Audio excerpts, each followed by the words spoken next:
Prêche-nous la parole du Seigneur.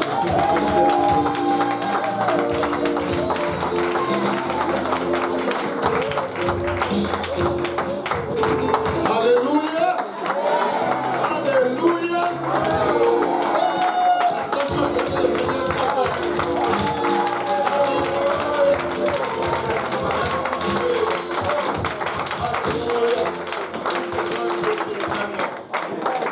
Les enfants peuvent aller à l'école du dimanche. Amen.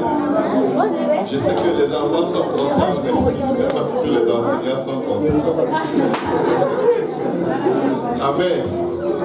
Donc, s'ils peuvent aller tout doucement en silence dans leur classe, et vous pouvez vous tourner vers votre frère, vous le saluer. Vous dites, je suis très content de te voir dans la maison du Seigneur. Alléluia. Alléluia.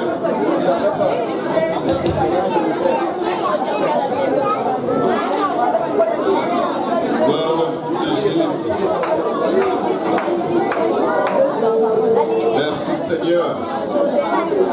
Dieu est bon, amen. Dieu est bon, amen. Dieu est bon, amen. Gloire au nom de Jésus, amen.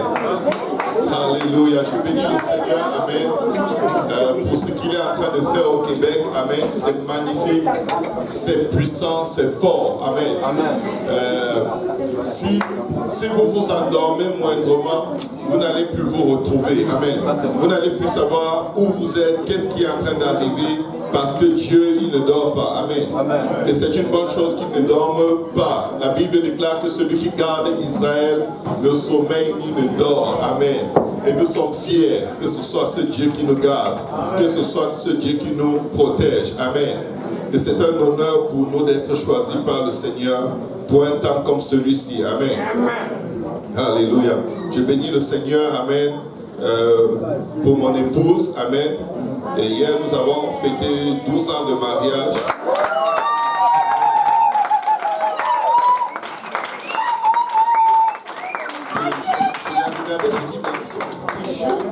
On n'a même pas changé. Amen. On rajeunit avec le temps. Vous savez, Dieu rend les gens beaux. Dieu touche ton corps, tu rajeunis au lieu de vieillir. Amen. Quand tu vis loin de Dieu, tu peux avoir 20 ans mais avoir l'air de quelqu'un qui a 40 ans. Tellement le diable te suggère comment tu peux bien détruire ta vie, comment tu peux marcher dans tes propres voies et le regretter tout le restant de ta vie. Mais avec Dieu, amen. Toujours jeune, amen. Alléluia. Nous bénissons le Seigneur. Est-ce qu'on peut acclamer le Seigneur? Gloire au nom de Jésus. Je bénis le Seigneur énormément pour les frères et les sœurs qu'il m'a donné. Amen. Amen. Pour tous ceux qui prient pour nous, ceux qui prient pour les pasteurs, pour les dirigeants, pour leurs frères, pour leurs sœurs. Ce n'est pas quelque chose qui peut se faire seul. Amen. C'est la participation de tout le monde qui fait la différence. Et la puissance de notre Église, c'est que chacun se lève, il fait ce qu'il y a à faire. Amen. Il ne se fait pas dire, va faire, va monter, descendre. Je bénis Dieu tout à l'heure. On n'avait pas planifié pour quelqu'un pour Saint-Jérôme, mais il y avait quelqu'un qui disait, est-ce qu'il y a quelqu'un pour Saint-Jérôme? Parce qu'il veut aller, il est en feu. Amen. Et je bénis Dieu parce que c'est comme ça, amen, que le fardeau est allégé. Chacun prend une petite portion et avec Dieu, nous ferons des exploits. Amen. Et grâce à Dieu, amen. Est-ce qu'on peut acclamer? Merci Seigneur. Alléluia. Merci Jésus. Merci Seigneur pour Pasteur Kaosi. Merci pour la sœur Jolie. Amen. Grand leadership. Très bon exemple. S'il y a une chose qui m'a beaucoup appris dans le Seigneur, c'est aimer mes frères. Amen. Aimer, chérir ce que Dieu nous a donné. Amen. C'est vraiment puissant, amen, de suivre leur exemple.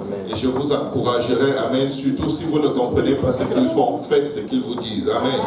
Gloire au nom de Jésus. Amen. Gloire au nom de Jésus. Amen. Sans plus tarder, avant d'aller dans la parole de Dieu, je vais demander à Pasteur Kaosi de prier pour consacrer ce moment à Dieu. Amen. Prions tous ensemble devant le roi. Père Céleste, nous te rendons grâce à ta Merci pour ta présence, nous sentir en tes yeux, Père. Nous connaissons le prix que tu as payé pour que nous puissions avoir accès à tous. Merci pour la croix, le sacrifice ultime. En ce moment, alors que nous allons écouter de ta part, nous sommes des hommes naturels et charnels, les choses spirituelles sont folies. Et sans ton aide, nous ne pouvons les comprendre. Toi, nous te prions de nous aider, de moindre de ton serviteur, afin que tu puisses annoncer, papa, cet oracle sans crainte, ni faveur, ni hésitation. Moins nous tous ensemble, afin que nous puissions la recevoir. Il est réservé une place dans nos cœurs que sera germée au lieu de fruit. Ce qui nous conduit jusque dans la vie éternelle. Au nom de Jésus, nous te prions avec action de grâce dans nos cœurs. Nous disons tous au nom de Jésus. Au nom de Jésus. Au nom de Jésus. Saluez votre voisin. Amen. Avant de vous asseoir, on va lire rapidement un passage de la Bible. Amen. C'est le passage de Jean chapitre 14, versets 1 et 2. Jean 14, versets 1 et 2. Alléluia. La Bible dit que votre cœur ne se trouble point. Croyez en Dieu et croyez en moi. Et le Seigneur ajoute ceci. Ça, c'est le Seigneur qui est en train de parler. Il dit que votre cœur ne se trouble point. Croyez en Dieu et croyez en moi. Croyez en Dieu et croyez en moi. Nous savons qu'il est Dieu. Amen. Amen. Mais regardez ce qu'il ajoute. Il y a plusieurs demeures dans la maison de mon Père. Et il précise, si cela n'était pas, je vous l'aurais dit. Où est le rapport? Amen. Tu peux te dire, mais ok, il rassure les gens, mais directement il les amène à une autre dimension. Et il dit, si cela n'était pas, je vous l'aurais dit. Comme pour dire, ce n'est pas une parabole. Il y a vraiment plusieurs demeures. Amen. Et il ajoute, je vais vous préparer une place. Vous pouvez vous asseoir. Dis à ton voisin, ta place est prête avant même que tu ne sois formé dans le sein de ta mère. Dis à ton voisin, ta place est prête. Ta place est prête. Amen. Et je bénis Dieu qui ne demande pas notre avis avant de faire notre place. Amen. Il l'a fait. Amen. Gloire au nom de Jésus. Est-ce qu'il vous est déjà arrivé de vous poser cette question? À quoi bon vivre pour Dieu? Pourquoi je vis pour Dieu? Pourquoi j'essaie de servir Dieu? Certains ont toutes sortes de réponses. Quelqu'un va dire un jour, j'ai eu un rêve sur l'enfer, mon ami. J'ai intérêt à vivre pour Dieu. Amen. D'autres vont dire, j'ai entendu un témoignage qui m'a glacé le sang. Et quand j'ai réalisé que j'étais en voie vers la perdition, je me suis dit non. Si Dieu m'a laissé vivre jusque-là, je dois vivre pour Dieu. Mais je vais vous dire une chose. Quand on vient à Dieu et qu'on commence à vivre pour Dieu, on s'engage, corps, âme, pensée, tout. On commence à être tellement habitué à vivre pour Dieu qu'on ne sait même plus pourquoi on vit pour Dieu. Vous savez, s'il y a une chose qui est très dangereuse dans le Seigneur, c'est la routine. La routine peut te déconnecter complètement de la raison pour laquelle tu vis pour Dieu. Amen. Amen. La routine n'est pas forcément mauvaise, mais ce sont ces fruits qui peuvent devenir très très mauvais. Amen. Amen. Tu pries, tu jeûnes, tu fais tout ce que Dieu attend de toi. Comme le jeune homme riche qui demande au Seigneur, que faut-il faire pour hériter le royaume des cieux? Le Seigneur lui demande que prescrit la loi de Moïse. Il cite la loi de Moïse. Le Seigneur lui dit, va faire ainsi, tu vivras. Il dit au Seigneur, mais j'ai été éduqué dans cela toute ma vie. C'est toujours ce que j'ai fait. J'ai en fait toujours fait ce que Dieu attend de moi. La Bible dit, le Seigneur le regarda et l'aima. Et il lui dit, vends tout ce que tu as, distribue aux pauvres et toi, suis-moi. Mes frères et sœurs, c'est juste pour dire que vous pouvez arriver à un niveau dans le Seigneur où vous êtes seulement en train d'avoir des performances. Amen. Parce que vous avez déjà la routine, vous maîtrisez comment faire descendre la présence de Dieu. Vous maîtrisez la repentance, vous maîtrisez tout. Mais vous avez oublié, pourquoi est-ce qu'on le fait même? Oui, pour que les âmes soient sauvées, c'est sûr. Mais pourquoi les âmes sont sauvées? Et après, les âmes, le but c'est quoi?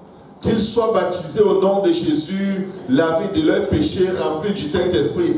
Waouh! Nous aussi nous le sommes. Mais parfois on est comme... C'est même quoi le but en fait? Je vais vous dire une chose. Les grands héros de la foi avaient un but.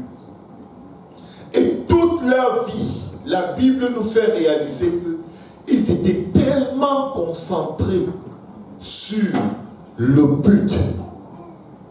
Ils étaient tellement concentrés sur le but que quand certaines situations leur arrivaient, ils ne priaient pas pour que ça s'arrête. Ils refusaient même la délivrance. Ils étaient tellement focalisés qu'ils ont refusé la gloire de ce monde. Nous allons aller dans les Écritures et explorer cette réalité qui est très profonde. Hébreux chapitre 11, du verset 8 au verset 10, la Bible dit ceci. Écoutez bien, le Seigneur commence par le Père de la foi. Amen. Amen. C'est par la foi qu'Abraham, lors de sa vocation, c'est-à-dire son appel, obéit et partit pour un lieu qu'il devait recevoir en héritage. Amen. Amen. Qu'est-ce que la Bible nous dit? Et qu'il partit sans savoir où il allait. C'est par la foi qu'il vint s'établir dans la terre promise comme dans une terre étrangère. Écoutez bien. Dieu lui avait dit que cette terre sur laquelle il se tient, Dieu va la donner à sa descendance. Dieu lui dit, cette terre t'appartient. Mais il s'installe là comme étant un étranger. Que quelqu'un dise étranger. Étranger. La plupart d'entre nous ont quitté leur pays d'origine et sont venus au Québec, un peu comme Abraham est allé dans la terre promise. Mais il arrive dans la terre promise, il est dans le plan, il est dans la volonté de Dieu, mais il ne se considère pas comme propriétaire, mais comme étranger. Waouh! Mais qu'est-ce que la Bible nous dit? Habitant sous des tentes, ainsi qu'Isaac et Jacob, les co-héritiers de la même promesse. Ils auraient pu tout simplement construire des maisons, des châteaux, des villes là-bas. Écoutez, mais pourquoi est-ce qu'ils n'ont jamais voulu construire de maisons? Ils en avaient les moyens. Ils étaient tellement riches que les troupeaux remplissaient tout le pays. Mais pourquoi ils ont préféré les tentes? Les gens vont dire parce qu'ils étaient nomades. Non, ce n'est pas parce qu'ils étaient nomades. Ils ne voulaient en aucun cas s'attacher à un endroit et rater l'objectif premier de leur relation avec Dieu. Et le verset suivant nous le dit. Quel était cet objectif? Car ils attendaient une cité qui a de solides fondements, celle dont Dieu est l'architecte et le constructeur. Je viens dire à quelqu'un aujourd'hui, peut-être tu vis avec Dieu pour gagner des âmes. Peut-être tu vis avec Dieu pour avoir une femme, un mari qui ne va pas te tromper. Peut-être tu suis Dieu pour qu'il te délivre des problèmes de ce monde. Mais si c'est juste ça, mon frère, ma soeur, tu risques de te lever un matin et te dire, je ne suis plus le Seigneur. comment pouvez-vous réaliser à quel point les gens rétrogradent facilement? Quelqu'un est en plein dans la foi, imprégné dans le Seigneur, gagneur d'âme du jour au lendemain, il rétrograde, il retourne dans la pourriture où il était et il devient même pire qu'avant. Comment vous pouvez expliquer ça?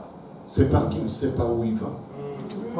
Il est dans une routine, il est dans une performance, il est dans l'utilisation des dons, mais lui-même il ne sait pas où il va.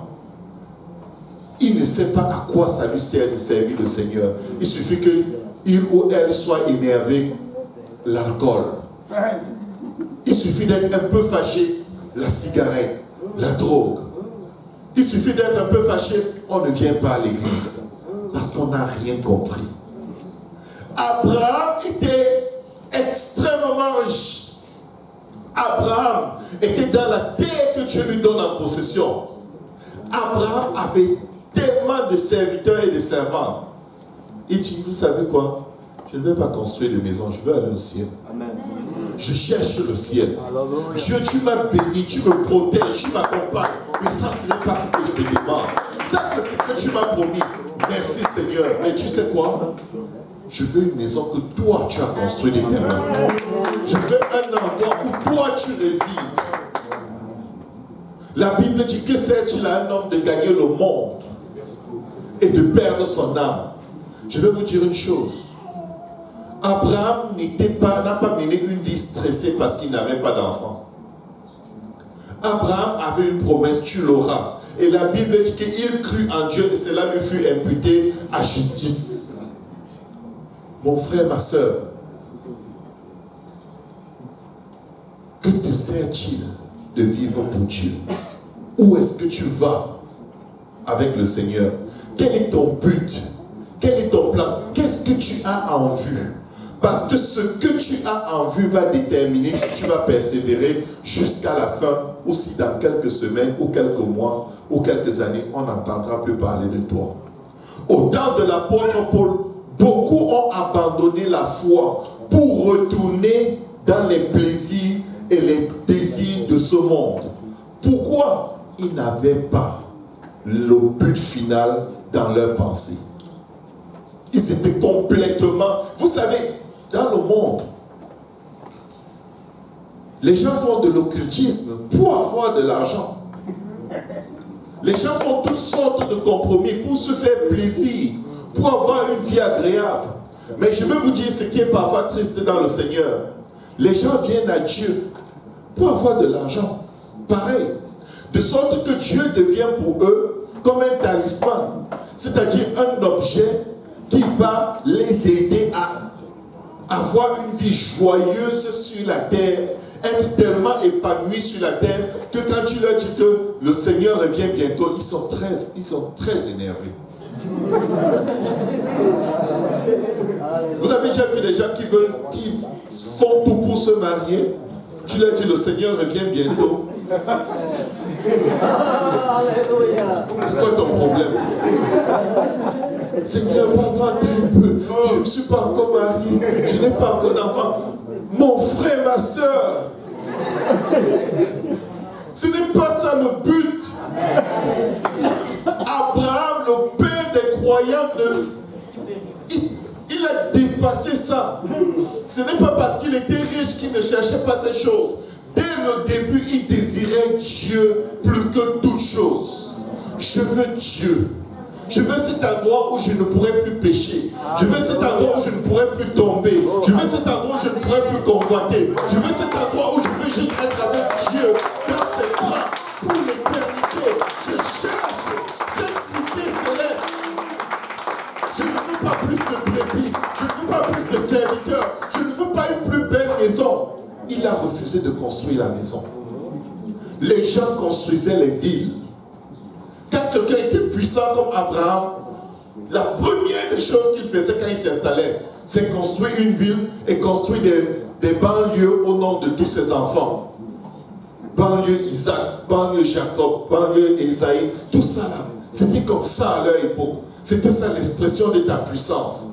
Toutes les villes qui sont mentionnées dans la Bible ont été construites par des gens qui étaient puissants qui se sont installés quelque part et qui se sont élargis. Abraham dit non. Abraham dit, ça ne m'intéresse pas. C'est pas comme ça que je vois ma vie. Je veux être prêt à décoller à tout moment. Amen. Je veux être prêt à monter à tout moment. S'il vient me chercher, il ne faut pas que je dise, oh, qu'est-ce que je vais faire? Ma maison est tellement belle, tellement bien meublée. Mais Seigneur, donne-moi encore 15 ans. Comme le roi Ézéchiel. Le Seigneur lui dit, tu vas mourir. Il pleure. Comment tu peux vouloir que je meure, Seigneur? Je t'ai servi toute ma vie. Il a tellement pleuré qu'il s'est tellement lamenté devant Dieu. Cet homme avait marché parfaitement avec Dieu. Dieu lui dit, tu vas mourir. Il dit, non, je ne veux pas. Il a tellement été stressé que Dieu a eu pitié. Dieu lui dit, ok, je te donne encore 15 ans. Vous savez ce qu'il a fait pendant les 15 ans? C'était l'un des rois les plus satanistes que la Bible ait connu. Je ne sais pas ce que tu demandes à Dieu. Je ne sais pas ce que tu cherches dans le Seigneur. Mais tu as encore le temps de corriger le tir avant que les désirs de ton cœur ne t'amènent complètement loin de la voie de Dieu. Les héros de la foi, rentrons dans Hébreux chapitre 15. Regardez quelle était leur condition de cœur. La Bible dit au verset 10, car ils attendaient la cité qui a de solides fondements. Ils savaient que la nouvelle Jérusalem arrive. Amen. Ils savaient. Il y a une cité qui a de solides fondements. Ici, là, tu ne vois personne qui ait jamais prêché ça à Abraham. Mais parce qu'il avait une relation étroite avec Dieu, Dieu lui avait déjà dit, il y a une cité céleste. Il y a un endroit avec 12 fondements, 12 portes. Et chaque porte a une perle. Et sur chacune de ces portes, il y a les noms des 12 tribus qui vont sortir de ton sein. Et sur les fondements, il y a les noms de mes 12 apôtres qui n'existent même pas encore, mais qui viendront au temps convenable.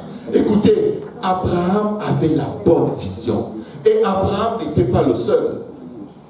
Quand vous entendez l'histoire de la persécution de l'Église, tous ces gens qui sont morts joyeusement pour le Seigneur, ils avaient la même pensée. Ce qu'ils avaient en commun, ce n'était pas une très grande foi. C'était des gens comme vous et moi, qui ont des faiblesses, qui ont toutes sortes de défauts, mais qui ont l'esprit et la pensée fixée sur un endroit. Regardons Hébreux chapitre 11, versets 13 à 16. La Bible dit, c'est dans la foi qu'ils sont tous morts, sans avoir obtenu les choses promises. Dieu leur avait fait des promesses dans leur vie. Dieu avait promis à Abraham que sa descendance sera plus nombreuse que les étoiles du ciel. Est-ce que Abraham l'a vu? Non. Est-ce que Abraham l'a vu? Non. Mais pourquoi tu stresses si tu ne vois pas la promesse de Dieu s'accomplir pour ta vie? La promesse de Dieu va s'accomplir, que tu sois là ou pas. Amen. Alléluia. Amen. Amen. Elle va s'accomplir. Sa parole est scellée dans les cieux. Amen. Élisée avait une double portion de l'onction d'Élie. Élie a fait 7 miracles. Élisée, toute sa vie, il n'en a fait que 13. Il manquait un miracle. Il est mort. Il a été enseveli. Et presque 100 ans plus tard, ses ossements desséchés ont fait le dernier miracle qui manquait. Si on lui dit, quand il est mort de maladie en plus, un serviteur de Dieu, est-ce que c'est grave? Non. Peut-être quand on voulait prier pour qu'il guérisse, il a dit, c'est lui qui essaye.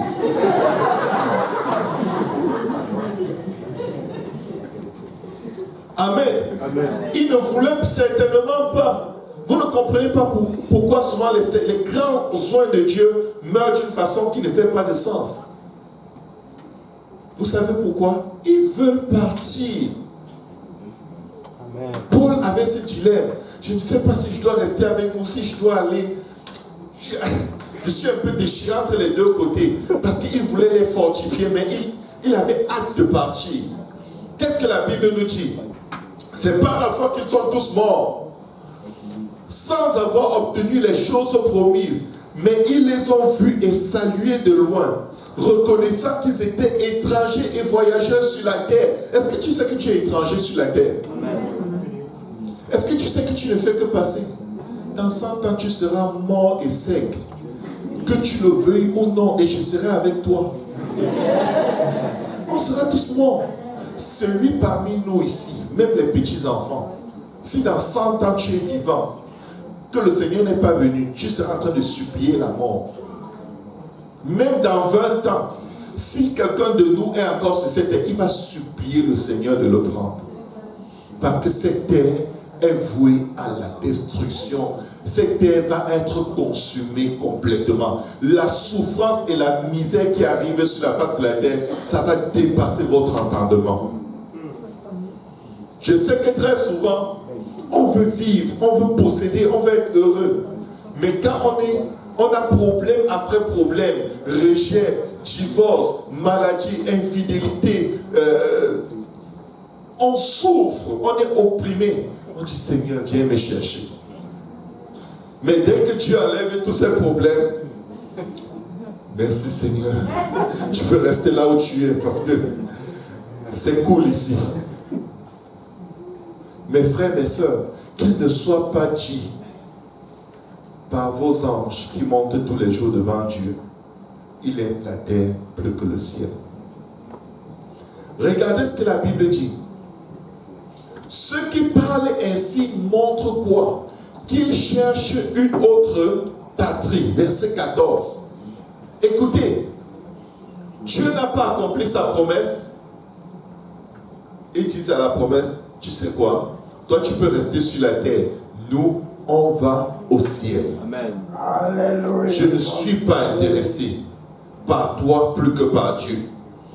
S'ils avaient eu en vue celle d'où ils étaient sortis, c'est-à-dire la patrie où ils étaient sortis, ils auraient eu le temps d'y retourner.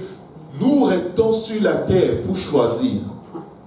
Depuis que Dieu t'a sauvé, si tu as en vue juste une vie confortable sur la terre, je n'ai pas besoin de prophétiser.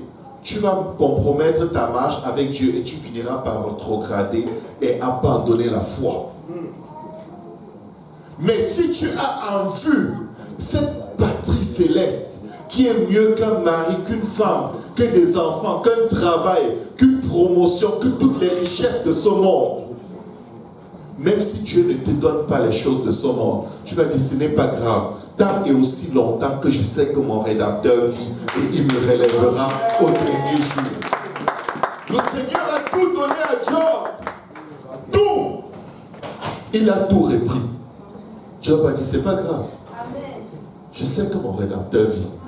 Je sais où je vais. Je n'étais pas venu sur la terre rester avec ça. Il m'a débarrassé des bagages trop lourds. Je suis prêt à monter. Je suis prêt à partir. Alléluia. Enfant de Dieu, qu'est-ce que tu as en vue? Qu'est-ce que tu attends de Dieu? Vivre, avoir l'argent pour passer ta vie à payer l'hypothèque. C'est ça ta vie? Oh, j'ai payé l'hypothèque, j'ai réussi à payer mon hypothèque. Pardon, wow. Ta vie sur la terre était spéciale. Oui, mais je suis l'une des rares personnes qui a réussi à payer toute son hypothèque après 35 ans. Donc c'était ça ta vie sur la terre. Et tu vas voir quelqu'un qui va venir avec une grosse blessure au cou. Parce que les blessures seront là pour témoigner. Il n'aura plus mal. Il sera glorifié. Mais les cicatrices de sa vie sur la terre vont être là. Il va dire, oh, je te dis, on m'a jeté dans une arène. Le coup de dents que ce lion m'a donné, je seulement dit Alléluia. Tu vas dire à ton voisin, ne racontez pas mon témoignage de l'hypothèque, s'il vous plaît. Parce que je les ridiculise.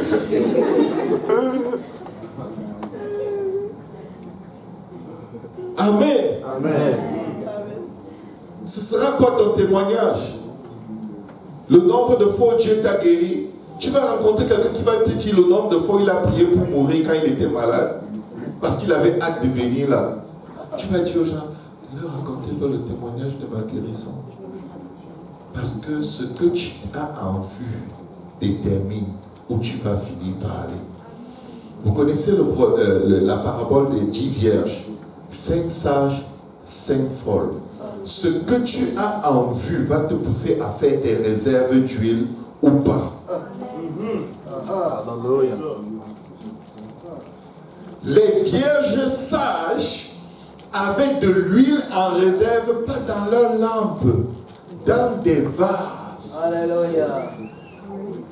Les vierges folles n'avaient que leur lampe avec de l'huile dedans. Ça ne suffit pas pour le voyage. Qu'est-ce que la Bible nous dit ici? S'ils avaient eu en vue cela d'où ils étaient sortis, celle d'où ils étaient sortis, ils auraient eu le temps de retourner. Les gens rétrogradent parce que c'est ça qu'ils ont dans leur cœur. C'est ça qu'ils ont en vue. Ils ne sont pas venus pour être stressés avec les jeûnes et les prières. Ils sont venus pour que Dieu agisse comme un marabout. Tu payes la facture, tu t'en vas. Dieu dit non. Moi, je vais te changer. Si tu veux rester comme tu es, il ne fallait même pas venir. Tu dois désirer être transformé parce que je suis allé préparer une place pour toi dans laquelle tu ne peux pas entrer avec la fornication, avec la drogue, avec la cigarette, avec l'orgueil, avec les adultères. Ils disent, il n'y a pas de place dans cette maison-là pour poser ce genre de choses. Personne ne peut entrer là qui est un menteur, qui est souillé. Dieu dit, j'ai préparé une très belle patrie pour toi. Et pour que tu ailles dans cette patrie, il faut que tu te décharges de toutes les choses qui ne peuvent pas entrer. Quand tu arrives à la douane canadienne, on te demande, est-ce que tu as des armes à feu? Essaye de cocher oui. L'avion qui t'a amené va te ramener. Alléluia. Certains gens veulent entrer au Canada avec la drogue et les armes à feu. Je te dis, la douane est là. Ils t'attendent. Certains veulent entrer au ciel avec la haine dans leur cœur. Avec les amertumes. Avec les rancunes. Avec le racisme. Avec l'égocentrisme. Avec des pensées impures. Dieu dit, demande-moi l'aide pour te décharger. Parce que tu ne vas pas entrer dans cette patrie. Elle est une cité couverte d'or, mon ami. Ici, il n'y a pas de saleté. Écoutez bien ce qu'ils disent. Mais maintenant, ils en désirent une meilleure, c'est-à-dire une céleste. Les grands persécutés de la foi ne voulaient pas être délivrés de leur tribulation. Ils voulaient aller dans une cité meilleure. La Bible dit ceci, c'est-à-dire une céleste. C'est pourquoi Dieu n'a pas honte d'être appelé leur Dieu, car il leur a préparé une cité. Dis à ton voisin, Dieu t'a préparé une cité. Vous savez, le temps de notre vie chrétienne, c'est le temps que Dieu nous donne pour nous préparer à rentrer dans cette cité. Amen. Dieu va te pardonner tous tes péchés gratuitement. Dieu va te laver, il va te remplir de son esprit dès que tu te répands de tes péchés. Le Saint-Esprit est là. Quand tu es baptisé au nom de Jésus, il va effacer des péchés que si on te dit que Dieu a effacé, tu ne vas pas croire. Et il dit qu'il ne s'en souvient plus. Mais pour que tu arrives au ciel, tu vas devoir te lever et dire à Dieu, c'est là-bas que je veux aller. Et il te dit, laisse la cigarette. Tu dis, au nom de Jésus, Seigneur, je la laisse et j'ai besoin de ton aide pour ne pas retourner là. Tu vas devoir dire, Seigneur, c'est au ciel que je veux aller. Il te dit, oui, je t'ai pardonné la drogue. Maintenant, laisse la drogue. Et tu vas dire, au nom de Jésus, je laisse la drogue. Je m'accroche à toi jusqu'à ce que tu me délivres complètement. Parce que sans lui, tu ne peux rien faire. Et il a dit, il ne rejette point celui qui vient à lui. Ne prenez jamais un péché dans vos vies. Une quelconque chose que Dieu déteste comme étant une chose avec laquelle Dieu va juste devoir vous accepter. Il ne doit pas vous accepter. Dieu veut nous délivrer. Dieu veut nous guérir. Dieu veut nous pardonner. Vous savez pourquoi il guérissait les malades? C'est une façon de nous montrer à l'extérieur, sur la chair, que si tu as un péché qui est aussi pire que cette lèpre à l'intérieur de toi, je peux l'enlever. La preuve, Il toucha l'épaule, le lépreux est guéri. Les miracles étaient là pour témoigner de ce que Dieu peut faire dans notre esprit. Si tu es boiteux spirituellement, tu viens à Jésus, peu importe ton handicap, Dieu va te permettre de marcher à nouveau. Si tu es mort spirituellement et que tu es pourri comme un cadavre de 4 jours et plus, il suffit qu'il prononce ton nom. Tu vas revenir à la vie et ton corps sera comme le corps d'un bébé qui vient de naître. Tous les miracles étaient là pour parler de notre condition spirituelle. Toutes les maladies, les infirmités étaient là pour parler de notre condition spirituelle. Et tous les miracles qu'il a fait, c'était pour nous montrer que tu peux avoir un problème spirituel aussi grave que cette maladie physique. Je peux te guérir. Il suffit que tu demandes. Tu peux être aveugle, tu ne comprends pas la parole de Dieu, tu ne vois pas, mais si tu cries à Jésus, Jésus, fils de David, aie pitié de moi, même s'il y a des gens qui t'offensent dans la maison de Dieu, si ton cri s'élève suffisamment fort à Dieu pour lui démontrer que tu veux qu'il te délivre de ton aveuglement spirituel, il va demander à ces mêmes gens qui te persécutaient de te faire approcher et il va ouvrir tes yeux. Quand Zachée s'est approché, il lui dit, que veux-tu que je fasse pour toi? Comme il nous dit, mes frères et sœurs, chacun de nous doit redire à Dieu ce qu'il veut vraiment. Tu dois dire à Dieu ce que tu as en vue.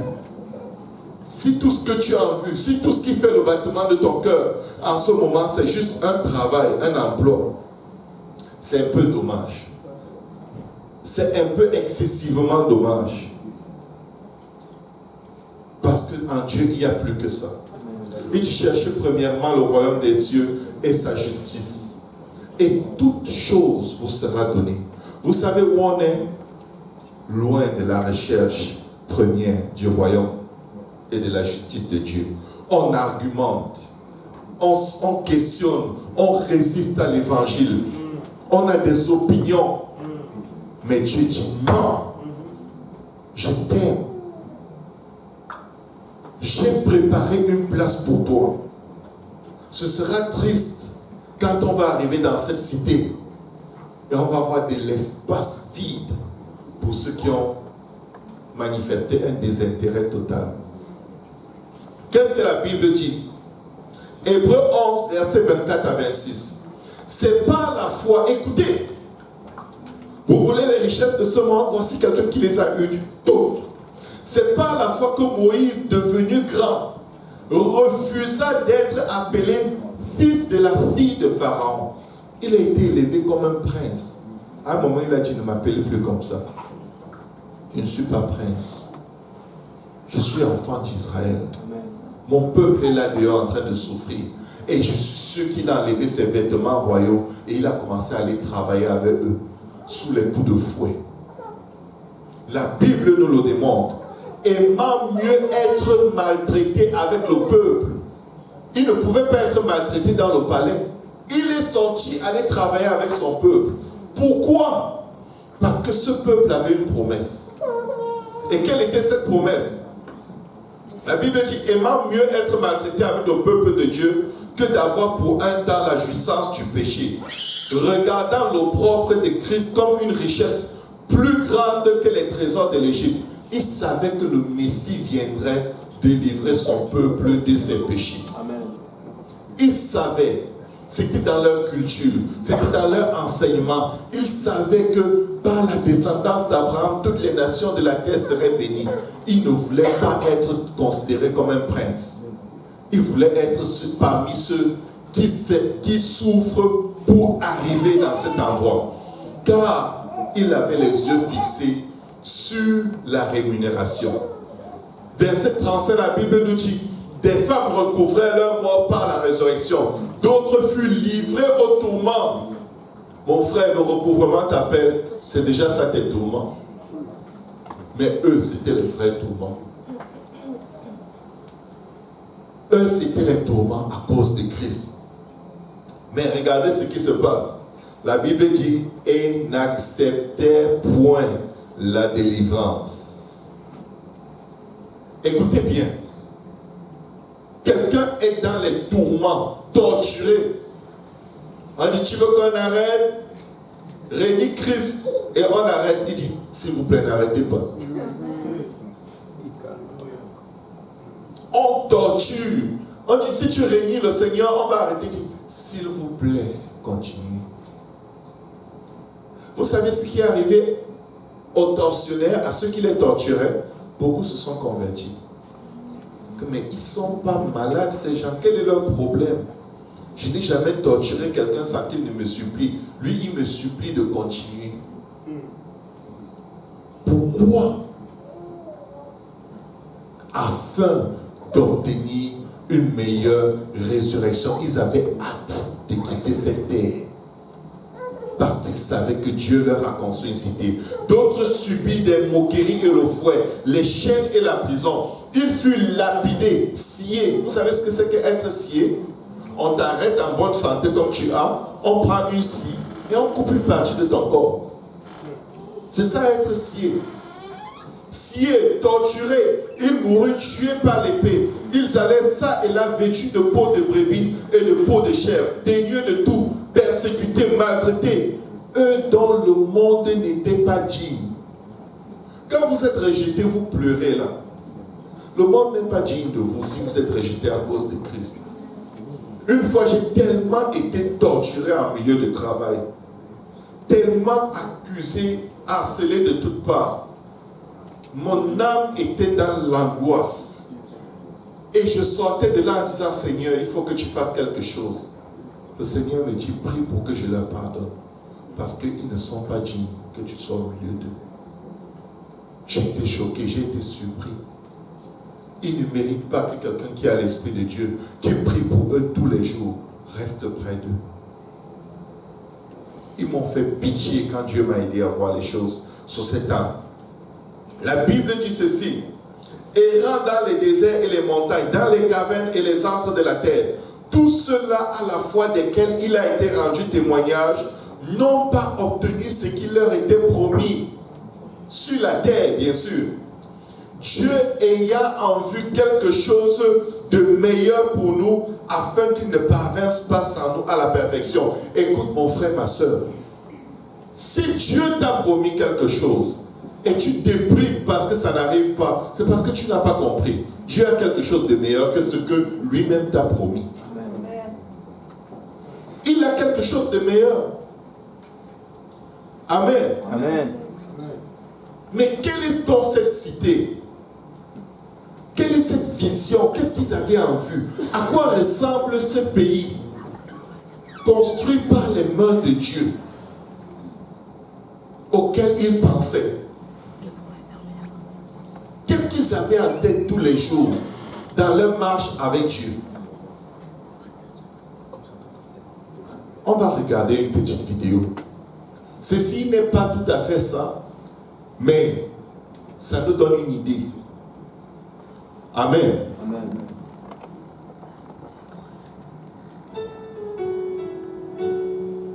Voici ce à quoi ils pensaient tous les jours.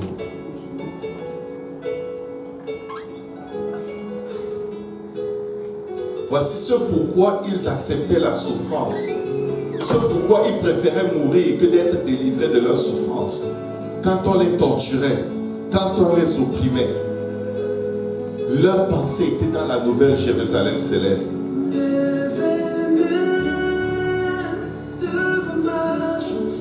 Pendant que tu veux construire une plus grande maison, avoir une plus belle voiture, voilà ce à quoi ils pensaient. Ils savaient que Jésus n'est pas mort pour eux pour rien. Ce n'était pas juste pour qu'ils aient une vie confortable sur la terre, mais c'était pour cette cité qui arrive et qui est en route.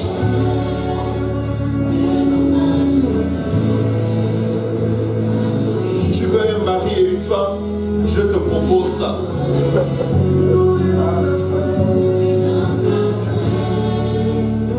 Vous savez, ce sera tellement époustouflant, tellement merveilleux, quand la cité céleste va descendre d'auprès de Dieu.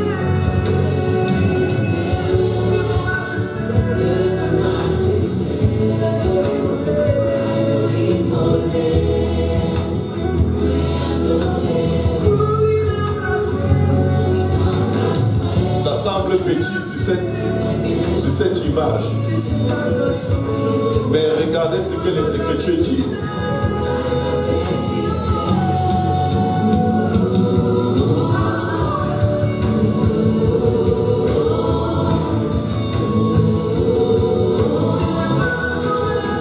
Fondements sur lesquels les noms des apôtres se trouvent. 12 portes, 3 sur chaque côté. Un ange de Dieu se tenant à chacune des portes. C'est là-bas qu'il voulait aller. Ce n'est pas sur cette terre. Sur chaque porte, le nom des 12 tribus d'Israël.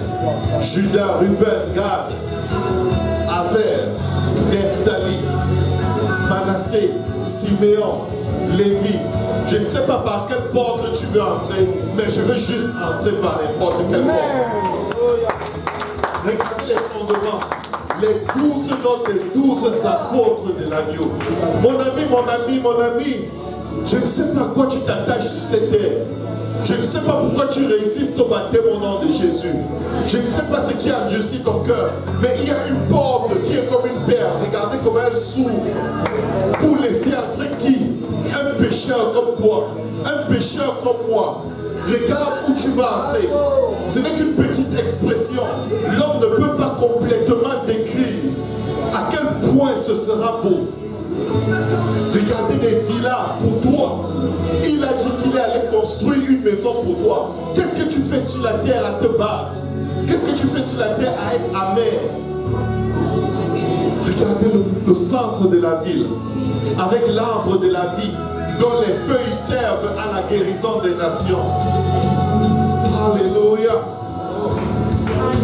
Mon frère, ma soeur, je sais que tu aspires à bien vivre sur la terre, mais si tu passes à côté de ça, tu seras l'être le plus misérable qui ait jamais existé.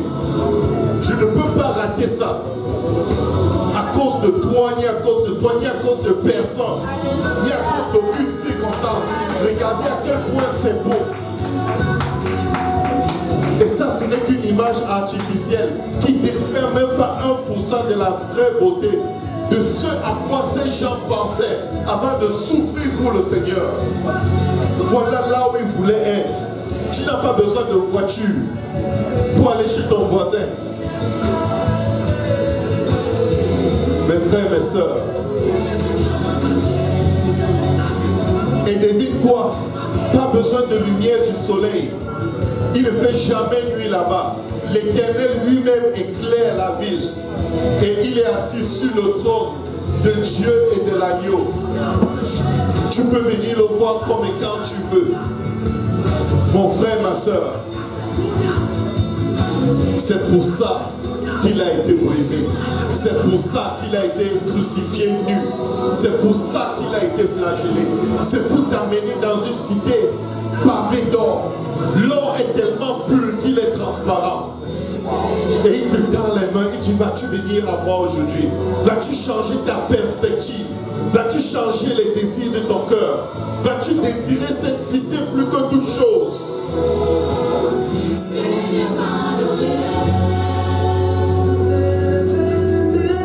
Mon frère, ma soeur,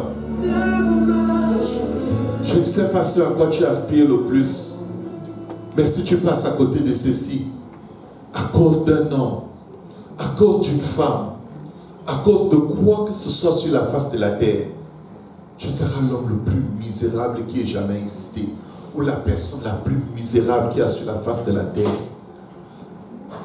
Est-ce que vous vous imaginez? La Bible dit de deux qui seront ensemble, un sera pris, l'autre sera laissé. De deux qui seront dans un lit, dans un champ, un sera pris, l'autre sera laissé. Un sera pris pour aller où? Pour aller là-bas. L'autre va être laissé où? Là où il y a des pleurs et des grincements dedans. Les amis, Judas a vécu près de celui qui a créé cet endroit. Judas a marché avec lui. Judas a chassé les démons avec lui. Judas a guéri les malades avec lui. Mais Judas n'avait pas cet endroit en vue. Des 12 disciples, Judas est le seul à qui le but de l'œuvre de la croix a complètement échappé. Tu peux travailler pour Dieu et tu oublies pourquoi tu travailles pour Dieu. Tu peux servir Dieu et tu oublies pourquoi tu sers Dieu. Si tu n'as pas cette cité dans ta pensée, si tu n'es pas encore baptisé au nom de Jésus pour revêtir le vêtement spirituel que ça prend pour entrer dans cette cité, l'eau du baptême est là. Parce qu'il y a une parabole dans laquelle, lors des noces, il y a quelqu'un qui est entré et le maître des noces lui demande: mon ami, comment tu as fait pour entrer ici? Où sont tes vêtements de noces? Les vêtements de noces, tu les portes quand tu es baptisé au nom de Jésus. Si tu es baptisé au nom du Père, du Fils, du Saint-Esprit, on t'a vendu des faux vêtements.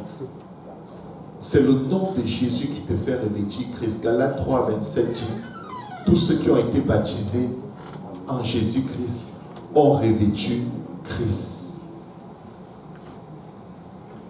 Je ne peux pas rater ça. Je ne peux pas rater ça. Il faut que tu te dises à toi-même: Satan fait ce que tu veux, mais moi je ne vais pas rater ça. Tu peux me torturer, mais moi je ne vais pas rater ça. Vous pouvez me rejeter, mais moi je ne vais pas rater ça. Vous pouvez ne pas m'aimer, vous pouvez m'exclure, vous pouvez tout faire ce que vous voulez. Je peux être l'itinérant le plus mendiant sur la route, comme ça. Moi je ne veux pas rater ça. Ça, c'est un endroit qui ne dépend pas de ta classe sociale, qui ne dépend pas si tu es riche ou si tu es pauvre, mais qui dépend d'une seule chose. Est-ce que c'est ça que tu veux? Si on peut se lever tous dans la présence de Dieu. Je ne peux pas venir si loin, embrasser le Seigneur et aller en enfer. Vous vous imaginez qu'il y a des gens, peut-être ici, qui seront en enfer parce qu'ils n'auront pas choisi, parce qu'ils ont le cœur dur, parce que la prédication de l'évangile n'a aucun effet pour eux. Tu peux leur dire: tu dois être baptisé au nom de Jésus de toutes tes forces. Ils te disent: non, Dieu m'aime comme je suis. Jésus dit: si un homme n'est né de nouveau, il ne peut pas entrer là-bas. Si tu n'es né d'eau et d'esprit, la porte là ne va pas s'ouvrir. Tu ne vas même pas voir cet endroit avant d'essayer d'y entrer. Mes frères, mes sœurs, ne passons pas à côté.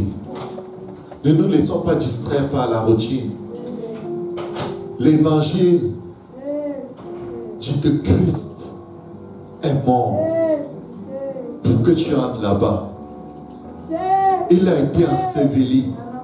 Et 3 jours après, il a vaincu la mort qui te retenait. Il a vaincu Satan. Il a pris la clé de l'enfer et du séjour des morts pour libérer les captifs. La mort n'a aucun pouvoir sur toi parce que tu deviens citoyen de la cité céleste, là où il y a le fleuve d'eau de vie. Je crie au cœur de quelqu'un aujourd'hui, de la part du Seigneur: répands-toi. Abandonne tes mauvaises voies. Abandonne ton orgueil. Abandonne ta religion. Accroche-toi à Jésus.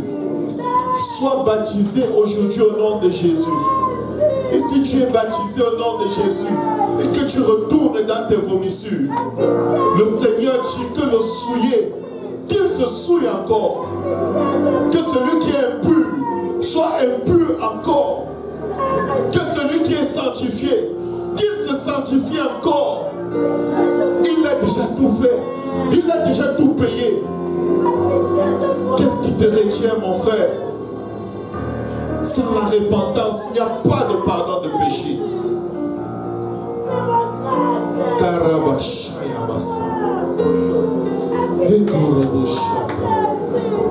Alléluia. Si on peut s'avancer pour prier en ce moment. Quelqu'un doit être baptisé au nom de Jésus aujourd'hui.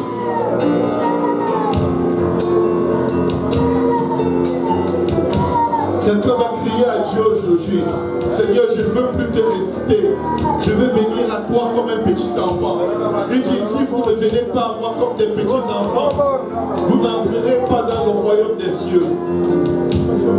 Si tu ne viens pas à Dieu comme un petit enfant, la porte va se fermer devant toi. seule option. Allez dans cet endroit où il y a des pleurs et des grincements dedans. Alléluia. Est-ce que quelqu'un peut crier à Dieu de tout son cœur? Peut-être tu ne comprends pas. Mais Jésus dit, si un homme est né d'eau et d'esprit, il ne peut entrer dans le royaume des cieux. Pour naître dans l'esprit, tu dois croire que Christ est mort à la croix pour toi, qu'il a été enseveli et qu'il est ressuscité. Tu dois demander pardon pour tes péchés et te faire la baptiser et laver de tes péchés en invoquant le nom du Seigneur Jésus. Pourquoi résistes-tu, mon frère? Tu as plus à perdre à résister à Dieu qu'à lui obéir.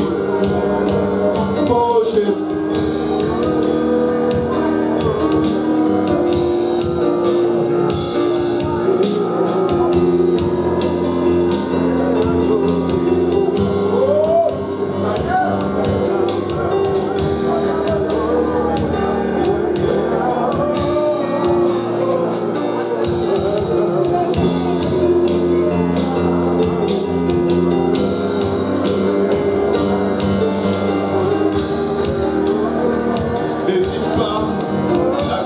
Approchez-vous donc avec assurance devant le trône de la grâce pour recevoir miséricorde selon vos besoins. Il est là pour toi, il est là pour te sauver, il n'est pas là pour te condamner, mais il est là pour te donner la vie. Il a préparé une place pour toi, c'est gratuit, tu ne peux que recevoir.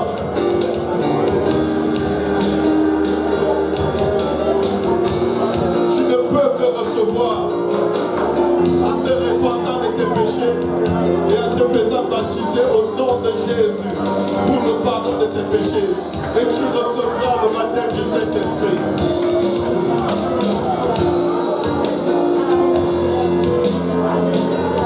Jésus, Jésus,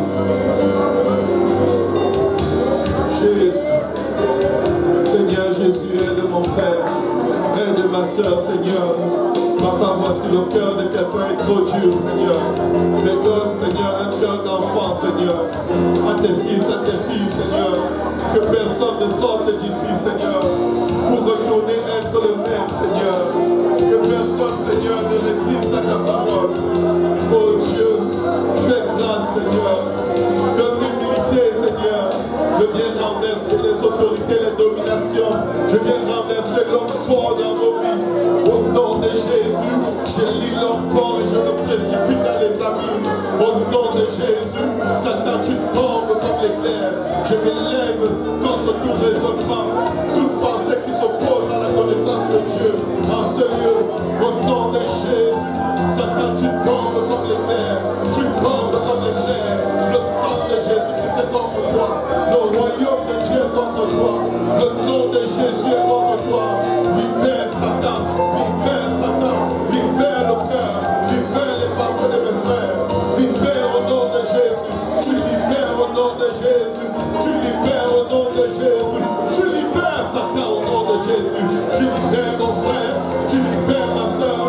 Je te réplique dans le raisonnement, dans le cœur, dans les pensées de toute personne sous le timbre de ma voix et de toute personne qui regarde ce message à distance. Au nom de Jésus, au nom de Jésus. Alléluia. Au nom de Jésus, tu tombes comme l'éclair, Satan. Tu tombes de toi raisonnement. Tu tombes de toi orgueil. Tu tombes au nom de Jésus. Tu tombes, Satan. Tu tombes, Satan. Tu tombes comme l'éclair au nom de Jésus. Tu tombes comme l'éclair, Satan. Esprit de famille, esprit familier. Tu tombes comme l'éclair au nom de Jésus. Alléluia. Si tu es ici et tu n'as pas encore été baptisé dans le nom de Jésus, tu peux être baptisé maintenant. Nous avons des vêtements de l'échange et nous avons un pasteur prêt à baptiser. Que celui qui a soif s'approche et qu'il boit aux sources d'eau de vie. Au nom de Jésus.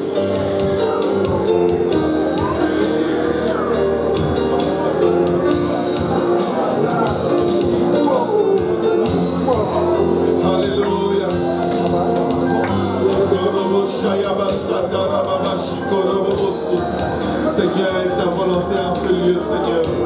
Oh, Rakataya Rabashata Rababashi. Ikorobobo Shitaria Kasata.